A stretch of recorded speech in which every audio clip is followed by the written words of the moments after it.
Ada orang yang ketika adabnya berhasil baru dibacakan sekali, Allah sudah tanamkan kalimat itu dalam jiwanya, seketika hafal. Ada orang yang baru mendengar langsung paham kemana arah pembicaraan ini. Ada. Apa rahasianya? Di kepolisian, di tentara, di pekerjaan-pekerjaan umum. Ada sebuah rahasia, tapi ini di antara kita saja. Kalau ibu bisa belajar adab ini lebih bagus, atau tanamkan kepada anak anda, cucu anda, belajar adab lebih dahulu, maka Allah akan buka semua peluang ilmu dengan begitu mudahnya. Adabnya berhasil, ada orang yang ketika adabnya berhasil baru dibacakan sekali, Allah sudah tanamkan kalimat itu dalam jiwanya, seketika hafal. Imam Al-Bukhari itu sekali dibacakan langsung hafal. Abu Hurairah punya adab yang tinggi, didoakan oleh Nabi, begitu dibacakan seketika langsung ingat. Ada orang yang baru mendengar langsung paham kemana arah pembicaraan ini. Ada. Apa rahasianya? Yuk, adab yang kedua. Satu tadi lurusnya niat, dalilnya sudah ada. Makanya Nabi menekankan di Al-Bukhari nomor hadis yang pertama, innamal a'malu bin niat. Amal itu bergantung kepada niatnya. Maka ibu tolong luruskan niat, Bu. Anaknya kalau sekolah diniatkan diluruskan niatnya karena Allah. Ibu saya tanya, anak disekolahkan supaya pintar apa supaya Allah ridha? Ridha. Benar. Supaya pintar apa supaya Allah ridha? Tuh kan mulai nambah, pintar dan Allah ridha. Coba dilihat lagi. Kalau ibu ingin Allah ridha, ibu pasti akan mencari sekolah yang mendatangkan keridhaan Allah. Coba, ibu pengen Allah ridha. Allah ridha dengan orang yang soleh. Allah ridha ketika hambanya tidak meninggalkan sholat. Nah, ibu sekolahkan anak di tempat yang tidak mengajarkan sholat.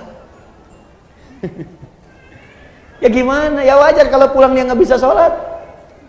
Ya wajar kalau dia pulang ibunya capek teriak-teriak, sholat dulu. Nah, asarnya, mama gimana sih? Tadi barusan duhur, sekarang udah asar lagi. Coba cek. Maka cari yang pintar dan Allah ridha. Sekarang banyak, Bu, sekolah-sekolah yang membuat murid pintar dan Allah ridha. Dan sekarang Masya Allah kampus-kampus bahkan membuka beasiswa bagi para penghafal Quran. Kampus umum loh, membuka beasiswa bagi para penghafal Quran. Bahkan sekarang di kepolisian, di tentara, di pekerjaan-pekerjaan umum, itu penghafal Quran dapat prioritas. Tiba-tiba ada orang liberal mengatakan, ini diskriminatif ini. Ini diskriminatif bagaimana? Kan pembukaannya umum, orang yang hafal kitab sucinya dapat beasiswa. Ya kalau anda pengen dapat beasiswa, hafalkan kitab sucinya. Silakan. Cuman memang Quran mukjizat untuk menunjukkan Quran itu firman Allah, bukan buatan manusia, makanya gampang dihafal. Kitab-kitab lain, ya sumbernya diragukan dari Allah. Karena diragukan maka sulit dihafal. Makanya nggak pernah ada kompetisi menghafal Quran di kitab lain. Di Quran itu ada. Ingat, saya nunjuk Quran, saya nggak beri contoh langsung. Kalau saya contohkan langsung, pulang sini tersangka saya. Tidak, kita ingin menunjuk pelajaran kita di sini. Jelas ya? Paham? Dua. Saya cepat. Wattaqullah, tingkatkanlah takwamu kepada Allah. Wa yu'allimukumullah, maka dengan peningkatan takwa itu Allah akan mengajarkan kepadamu kemudahan dan tambahan pengetahuan. Jadi ternyata peningkatan takwa itu selaras dengan peningkatan pengetahuan. Orang yang meningkatkan takwanya semakin tinggi, semakin mudah dia mendapatkan tambahan pengetahuan dari Allah. Nah, ibu sekalian, karena itu, ini rahasia yang ingin saya sampaikan. Ulama-ulama dahulu dan orang-orang pintar terdahulu itu sebelum belajar ilmu, mereka kemudian meningkatkan takwa terlebih dahulu kepada Allah. Takwa dulu, Bu.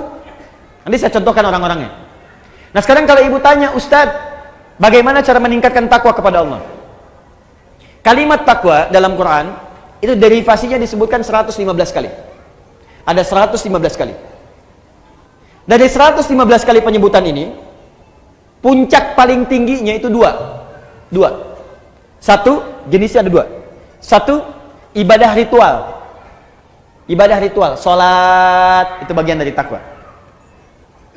Dzalikal kitabu la raiba fi hudal lil muttaqin. Muttaqin orang takwa. Siapa muttaqin orang takwa ini? Ayat 3-nya. Alladzina yu'minuna bil ghaib wa yuqimunas shalat.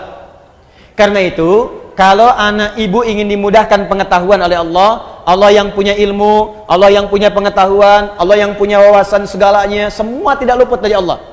Ya, perhatikan, wa huwa ala kulli syai'in qadir, wa huwa bi kulli syai'in alim. Semua Allah tahu. Kalau ingin diberikan oleh Allah pengetahuan itu, maka dekati Allah pemiliknya. Bagaimana caranya? Salat. Salat, salat, salat. Tingkatkan salatnya. Maka anak ibu jaga betul disiplin salat. Kalau perlu tambah bu, tahajud. Tahajud. Karena itu Nabi meminta kepada para orang tua, anak dari kecil itu diajari salat. Masih ingat nasihat Nabi? Jika anak usia 7 tahun ajari mereka salat. Usia dia 10 tahun menjelang balik tidak mau salat, maka berikan pelajaran yang membuat dia mengerti. Berikan pelajaran. Kenapa Nabi meminta anak salat, salat, salat, salat? Karena ada korelasi antara salat dengan kepintaran seorang anak dan kebaikan seorang anak. Jadi kalau anak dari kecil sudah rajin salat, demi Allah bu, catat kalimat saya ini. Kalau anak diajari salat dengan benar dari kecilnya, maka anak itu dewasa akan tumbuh menjadi anak yang baik dan pintar. Kedua, Al-Quran. Al-Quran.